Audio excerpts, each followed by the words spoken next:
ஸ்தோத்திரம். இப்பொழுது ஜெபம். கர்த்தரும் இரட்சகரும் மீட்பருமாகிய இயேசு கிறிஸ்துவே, இந்த வேளையிலும் கூட நீர் கொடுத்த வார்த்தைய நான் கொடுக்க, நீர் எங்களுக்கு கொடுத்த வார்த்தைய ஜனங்களுக்கு நாங்கள் கொடுக்க கடனாளியா இருக்கிறோம். இந்த வேளையிலும் உம்முடைய நாமத்தை மகிமைப்படுத்தும்படியாக நீர் மகிமைப்படுவீராக. கேட்கிற யாவருக்கும் அது புரோஜனமாய் அநேகருக்கு ஆசீர்வாதமாய் பயன்படுத்தப்படணும். அப்பா, இந்த வார்த்தையின்படி சத்தியத்தை அறிந்து கொண்டு அநேகருக்கு வெளிச்சம் கொடுக்கிற ஒரு காரியமா இருக்கணும். இயேசுவின் நாமத்தினாலே இதை கேட்கிற யாவரும் விடுதலை பெறணும். கேட்கிற யாவரும் மனம் திரும்பணும். கேட்கிற யாவரும் சத்தியத்தை அறிந்து கொள்ளணும். இதுதான் சத்தியம்னு அறிந்து கொள்ளணும். இயேசுவின் நாமத்தில் அப்பா ஸ்தோத்திரம். நீர் கண்களை திறக்க போறதுக்காக நன்றி செலுத்துகிறோம்.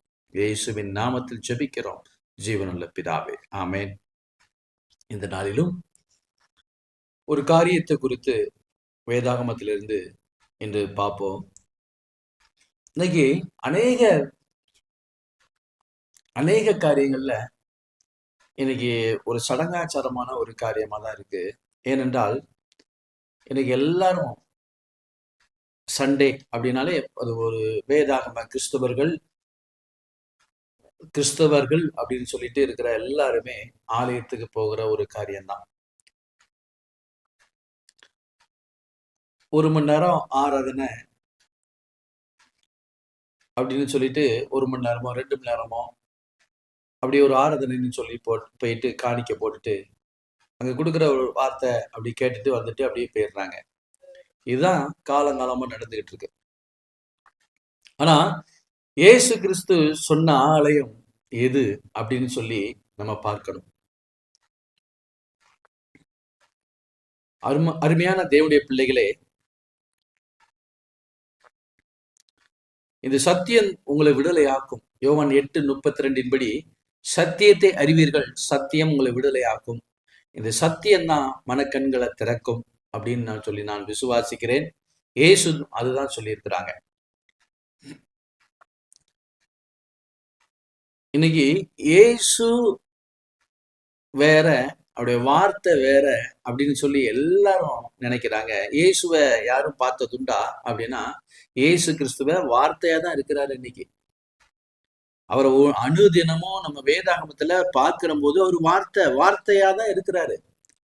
ஏன்னா தேவன் ஆவியா இருக்கிறார். யோவான் 4ஆம் அதிகாரத்துல தேவன் ஆவியா இருக்கிறார் அப்படின்னு சொல்லி வசனம் இருக்கு. அப்ப தேவன் ஆவியா இருக்கிறவரை நம்ம எப்படி கனப்படுத்த வேண்டும், அந்த ஆலயம் அப்படின்னா என்ன அப்படின்னு சொல்லிட்டு நிறைய காரியங்களை இன்னைக்கு பார்க்க போகிறோம். முதலாவது யோவான் 1ஆம் அதிகாரம் 1ஆம் வசனம் பார்த்தோம் அப்படின்னா என்னன்னு சொல்லி பார்ப்போம். யோவான் 1ஆம் அதிகாரம் 1ஆம் வசனம்.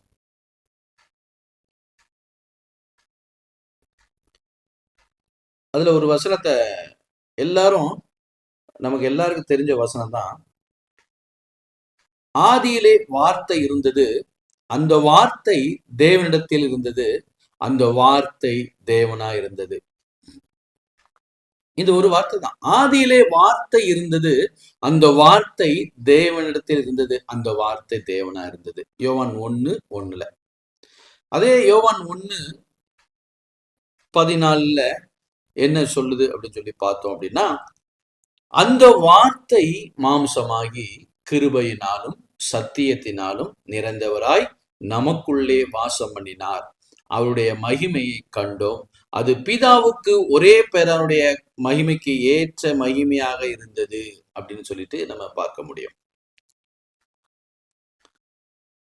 அப்போ அந்த வார்த்தை என்ன ஆகுது அப்படின்னு சொல்லி பார்த்தோம்னா, அந்த வார்த்தை மாம்சமாகி கிருபையினாலும் சத்தியத்தினாலும் நிறைந்தவராய் எங்க வாசம் பண்ணாரு? நமக்குள்ளே வாசம் பண்ணுகிறவர். அல்லேலூயா. அவர் நமக்குள்ளே வார்த்தையாய் வாசம் பண்ணுகிறவர். அதுதான்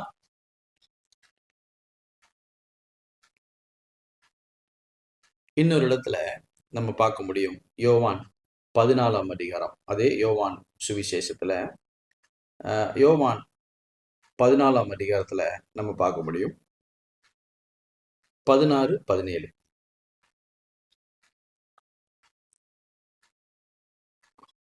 நான் பிதாவை வேண்டிக் கொள்வேன், அப்பொழுது என்றென்றைக்கும் உங்களுடனே கூட இருக்கும்படிக்கு சத்திய ஆவியாகிய வேறொரு தேற்றரவாளனை அவர் உங்களுக்கு தந்தருளுவார்.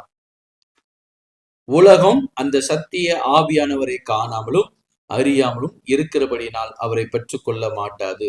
அவர் உங்களுடனே வாசம் பண்ணி உங்களுக்குள் இருப்பதால் நீங்கள் அவரை அறிவீர்கள் அப்படின்னு சொல்லி வார்த்தை இருக்கு. அவர் எங்க வாசம் பண்றாரா? அவர் உங்களுடனே வாசம் பண்ணி உங்களுக்குள்ளே இருப்பதால். எங்க இருக்கிறாரா? உங்களுக்குள்ளே, நமக்குள்ளே இருக்கிறவர். ஆமே, நமக்குள்ளே எப்படி வருவாரு? வார்த்தையை படிக்கும் பொழுது அந்த வார்த்தையான தேவன் நமக்குள்ளே வாசம் பண்ணுவார். அல்லேலூயா. இதுதான். இன்னொரு இடத்துல லூக்கா 17ஆம் அதிகாரத்துல, லூக்கா 17ஆம் அதிகாரத்துல ஒரு காரியத்தை குறித்து இயேசு கிறிஸ்து பேசுகிறத நம்ம பார்க்க முடியும். ஒரு பரிசேயர் இயேசு கிறிஸ்துட்ட வந்து தேவனுடைய ராஜ்யம் எப்பொழுது வரும் என்று பரிசேயர்கள் அவரிடத்தில் கேட்ட பொழுது அவர்களுக்கு அவர் பிரதியுத்தரமாக, தேவனுடைய ராஜ்யம் பிரத்யட்சமாய் வராது. எப்படி வராதா? பிரத்யட்சமாய் வராது. அதுக்கு அடுத்த வசனம் 21, 22 நம்ம வாசிப்போம். லூக்கா 17, 20, 21, 22. 21ல பார்ப்போம். இதோ இங்கே என்றும் அதோ அங்கே என்றும் சொல்லப்படுவதற்கு ஏது வராது. இதோ தேவனுடைய ராஜ்யம் உங்களுக்குள் இருக்கிறதே. உங்களுக்குள் இருக்கிறதே. அப்போ ஒரு பரிசேயன் வந்து இயேசு கிறிஸ்துட்ட வந்து, ஐயா தேவனுடைய ராஜ்யம்னு பிரசங்கம் பண்ணி கொண்டிருக்கிறீர்களே, அந்த ராஜ்யம் என்ன, அந்த ராஜ்யம் எப்ப வரும் அப்படின்னு சொல்லி கேட்கும் பொழுது அவரு அதுக்கு பதில் கொடுக்கிறாரு, இதோ இங்கே என்றும் அதோ அங்கே என்றும் சொல்லப்படுவது வராது. தேவனுடைய ராஜ்யம் உங்களுக்குள் இருக்கிறதே. அப்ப தேவனுடைய ராஜ்யம் எங்க இருக்கிறான்? ஒரு மனுஷனுக்குள்ள இருக்குது. எப்படி வருமா அந்த தேவனுடைய ராஜ்யம்? தேவனுடைய ராஜ்யம் எப்ப வருமா? அவருடைய வார்த்தையை நம்ம படிக்கும் பொழுது அந்த வார்த்தை நமக்குள்ள வருகிறது. நமக்குள்ள வருகிற அந்த வார்த்தை தான் இயேசு. அவர் எதற்காக வரணும் அப்படின்னு நம்ம பார்த்தோம் அப்படின்னா, அதே யோவான் 16ஆம் அதிகாரம், யோவான் 16ஆம் அதிகாரத்தில் நம்ம பார்க்க முடியும் இந்த காரியத்தை குறித்து. 7 யோவான் 16:7. நான் உங்களுக்கு ஒரு உண்மையை சொல்லுகிறேன், நான் போகிறது உங்களுக்கு பிரயோஜனமா இருக்கும். இயேசு ஒரு காரியத்தை சீசர்கிட்ட பேசுற ஒரு காரியம். நான் போகிறது உங்களுக்கு பிரயோஜனமா இருக்கும். நான் போகாதிருந்தேனால் தேற்றரவாளன் உங்களிடத்தில் வரார். நான் போவேனாகில் அவரை உங்களிடத்தில் அனுப்புவேன் அப்படின்னு சொல்லிட்டு அதுக்கு அடுத்த வசனத்துல அவர் சொல்றாரு, அவர் வந்து யாரு? தேற்றரவாளன், வார்த்தையானவர் வந்து பாவத்தை குறித்தும் நீதியை குறித்தும் நியாய தீர்ப்பை குறித்தும் உலகத்தை கண்டித்து உணர்த்துவார். உலகம், நிலம் நம்மளதான் குறிக்கும். அப்போ அவர் உள்ள வரணும். அவர் உள்ள எப்படி வரணும்? வார்த்தையாய் நமக்குள்ள படிக்கும் பொழுது, அந்த வேதாகமத்தை எடுத்து மாம்சத்தை புசித்து இரத்தத்தை பானம் பண்ணும் பொழுது அந்த வார்த்தையை தான் சொல்லி இருக்கிறாரு. அவர் புசிக்கும் பொழுது அந்த வார்த்தையான தேவன் நமக்கு இருதயத்துல வாசம் பண்ணுவார். அவருடைய வேலை என்னன்னு தெரியுமா? நம்ம எதை செய்யணும், துணிகரமா எதை செஞ்சா நம்மளை உணர்த்துவாரு. இந்த காரியத்தை சுட்டி காமிப்பார். பாவத்தை குறித்தும் நீதியை குறித்தும் நியாய தீர்ப்பை குறித்தும் அவர் கண்டித்து உணர்த்துவார். நம்மளை வந்து கண்டித்து உணர்த்துவார். அதுக்குதான் அந்த வார்த்தை இங்கே வரணும், உள்ளத்துல. அங்கதான் ஆலயம் கட்டப்படணும். ஆலயம் வெளியில கட்டப்பட தேவையில்லை. ஆலயம் வெளியில கட்டி ஒரு பிரயோஜனம் இல்லை. அது பழைய ஏற்பாடு. புதிய ஏற்பாட்டுல இயேசு கிறிஸ்துடைய உபதேசம் என்ன சொல்லுகிறது? ஆலயம் இருதயத்தில் கட்டப்பட வேண்டும். அல்லேலூயா. ஆலயம் உள்ளத்தில் கட்டப்பட வேண்டும். இன்னொரு காரியத்தை குறித்து பார்ப்போம். யோவான் 2ஆம் அதிகாரத்துல யோவான் 2ஆம் அதிகாரம். அதுல ஒரு காரியத்தை குறித்து இயேசு கிறிஸ்து தெளிவான ஒரு காரியத்தை அவர் சொல்லியிருக்கிறாரு. யோவான் 2ஆம் அதிகாரம் 19ஆம் வசனம். இயேசு அவர்களுக்கு பிரதித்திரமாக, இந்த ஆலயத்தை இடித்து போடுங்கள், 3 நாளைக்குள்ளே அதை எழுப்புவேன் என்றார். அப்பொழுது யூதர்கள், இந்த ஆலயத்தை கட்ட 46 வருஷம் சென்றதே, நீர் அதை 3 நாளைக்குள்ளே எழுப்புவீரோ என்றார்கள். ஏனென்றால் அது 46 வருஷம். ஏன்னா சாலமோன் கட்டின, தாவீதுடைய மகன் சாலமோன் கட்டின தேவாலயம், அது கட்டப்பட்ட நாட்கள் எவ்வளவு வருஷம் அப்படின்னா 46 வருஷம் ஆனது. நீர் இதை எப்படி 3 நாளைக்குள்ள எழுப்புவீர் என்றார்கள். அவரோ தம்முடைய சரீரமாகிய ஆலயத்தை குறித்து பேசினார். இயேசு எந்த ஆலயத்தை குறித்து பேசினாரு? தம்முடைய ஆலயத்தை, தம்முடைய சரீரமாகிய ஆலயத்தை அப்படின்னு போட்டிருக்கு 21ல. யோவான் 2:21. அவரோ, இயேசுவோ தம்முடைய சரீரமாகிய ஆலயத்தை குறித்து பேசினார் அப்படின்னு தெளிவா போட்டிருக்கு. அவர் அதுக்கு அடுத்த வசனத்துல, அவர் இப்படி சொன்னதை அவர் மரித்தோரிலிருந்து எழுந்த பின்பு அவருடைய சீசர்கள் நினைவு கூர்ந்து வேத வாக்கியத்தையும் இயேசு சொன்ன வசனத்தையும் விசுவாசித்தார்கள் அப்படின்னு சொல்லியிருக்கு. அவர் தம்முடைய சரீரமாகிய ஆலயத்தை குறித்து தான் அவர் பேசியிருக்கிறாரு. அப்போ இந்த ஆலயம் எங்க கட்டப்படணும், எது ஆலயம் அப்படின்னு சொல்லி நம்ம பார்த்தோம் அப்படின்னா, 1 கொரிந்தியர், இன்னொரு வசனத்தை பார்ப்போம். 1 கொரிந்தியர் 3ஆம் அதிகாரம். பவுலை வைத்து ஆவியானவர் எழுதியிருக்கிறாரு. 1 கொரிந்தியர் 3:16-17. அதுல 16-17 நான் வாசிக்கிறேன். நீங்கள் தேவனுடைய ஆலயமா இருக்கிறீர்கள், தேவனுடைய ஆவி உங்களில் வாசமா இருக்கிறார் என்று அறியாதிருக்கிறீர்களா? அது என்ன, தேவனுடைய ஆவி உங்களில் வாசமா இருக்கிறார் என்று அறியாதிருக்கிறீர்களா? ஒருவன் தேவனுடைய ஆலயத்தை கெடுத்தால் அவனை தேவன் கெடுப்பார். தேவனுடைய ஆலயம் பரிசுத்தமா இருக்கிறது, நீங்களே அந்த ஆலயம். அல்லேலூயா, நீங்களே அந்த ஆலயம். அதுல ஒரு வசனம் பாருங்க, அதுக்கு மேல உள்ள வசனம். 1 கொரிந்தியர் 3:16-17ல நீங்கள் தேவனுடைய ஆலயமா இருக்கிறீர்கள் என்றும் தேவனுடைய ஆவி உங்களில் வாசமா இருக்கிறார் என்றும் அறியாது இருக்கிறீர்களா? தேவனுடைய ஆவி உங்களில் வாசமா இருந்தாதான் நீங்க தேவனுடைய ஆலயம். அப்ப தேவனுடைய ஆவி உங்களுக்கு, தேவனுடைய ஆவினா என்னன்னு தெரியணும்ல. யோவான் 6:63. ஆவியை உயிர்ப்பிக்கிறது மாம்சமானது ஒன்றுக்கும் உதவாது, நான் உங்களுக்கு சொல்லுகிற வசனங்கள் ஆவியையும் ஜீவனுமாய் இருக்குன்னு சொல்லிட்டார். அவர் பேசின வசனங்கள், வார்த்தைகள் எப்படிப்பட்டதா?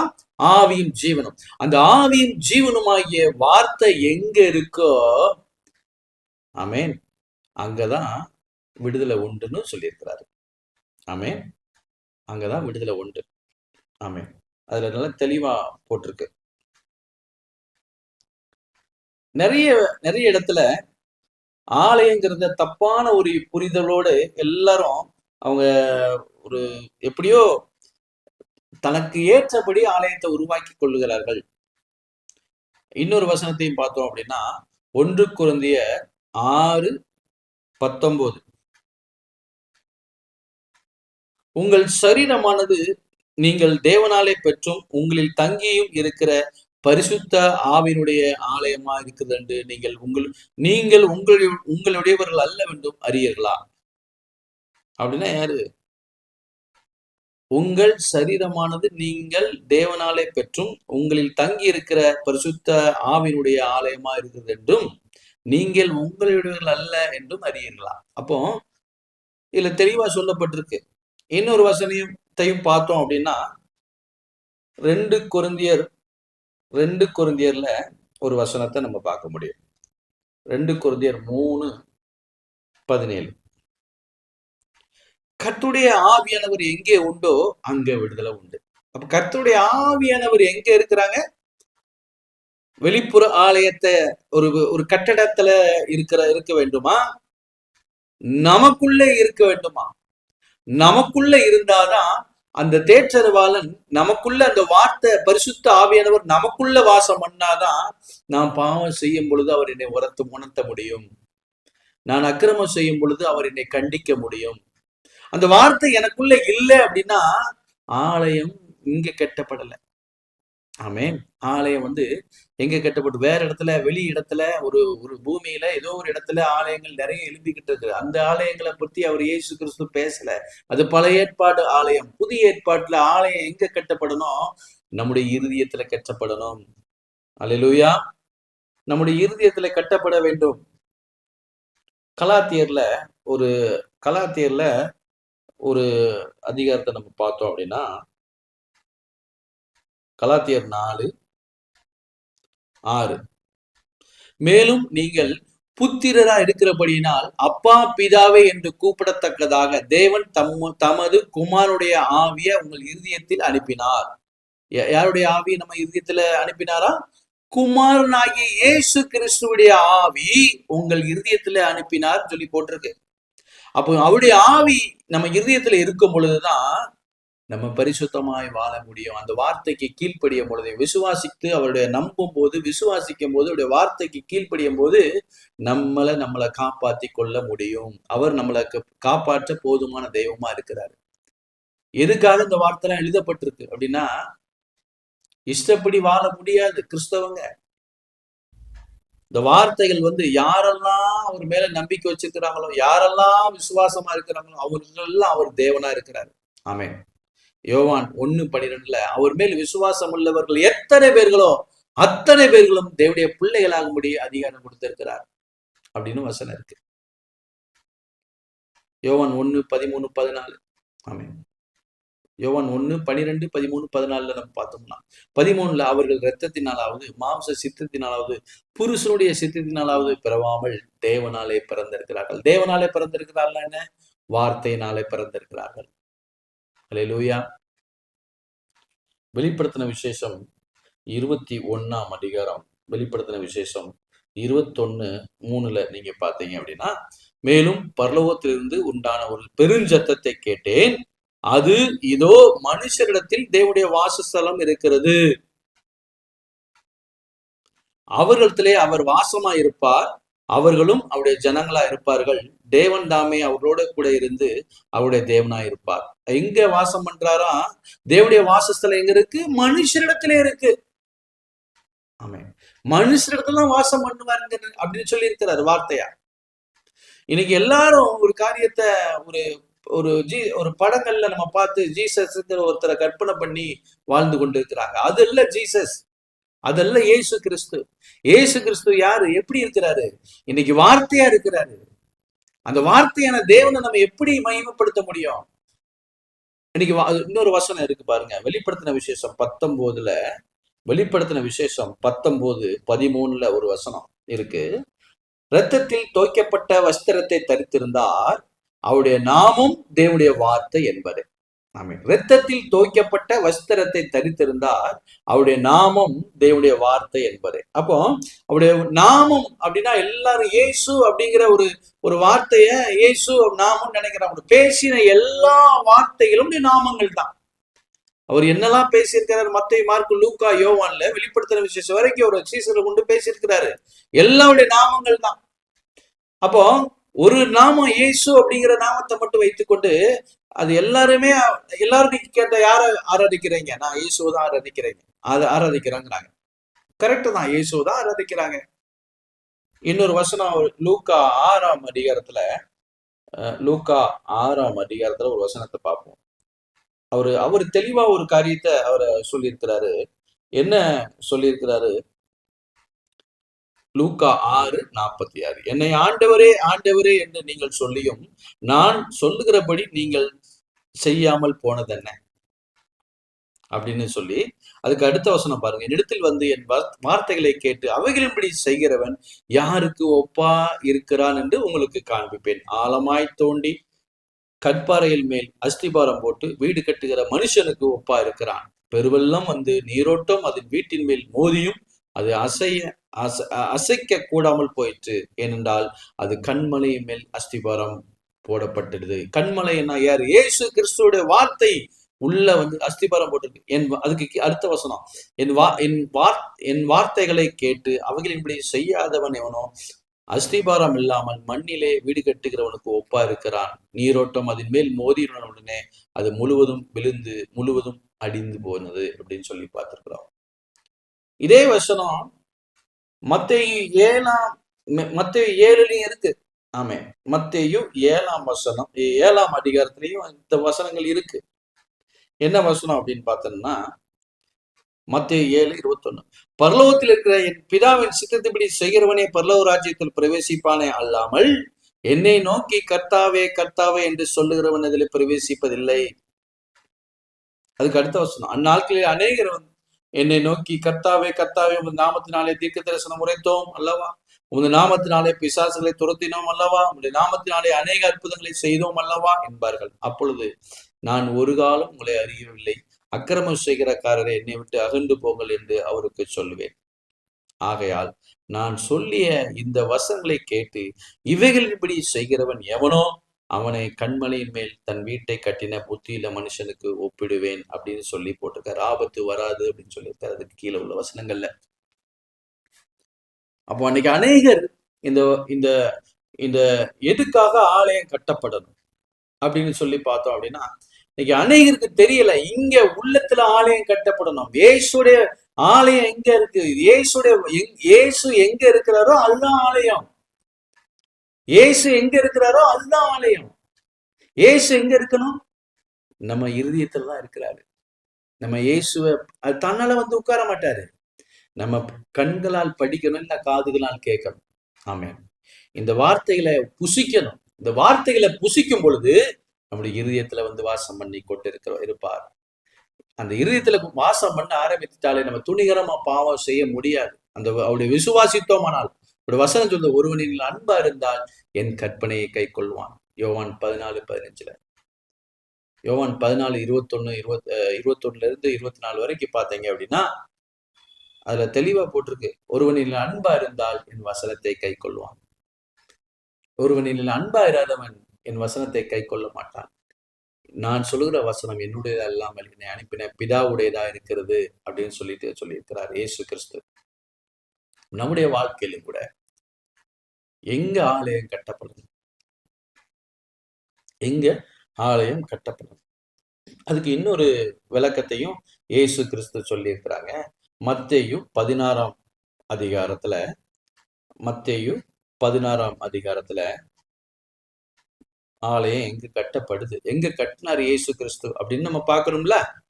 மத்தேயு 16:13, மத்தேயு 16:13 வசனத்துல, பின்பு இயேசு பிலிப்பு செசரியாவின் திசைகளில் வந்தபோது தம்முடைய சீசர்களை நோக்கி, மனுஷகுமாரனாகிய என்னை ஜனங்கள் யார் என்று சொல்லுகிறார்கள் என்று கேட்டார்.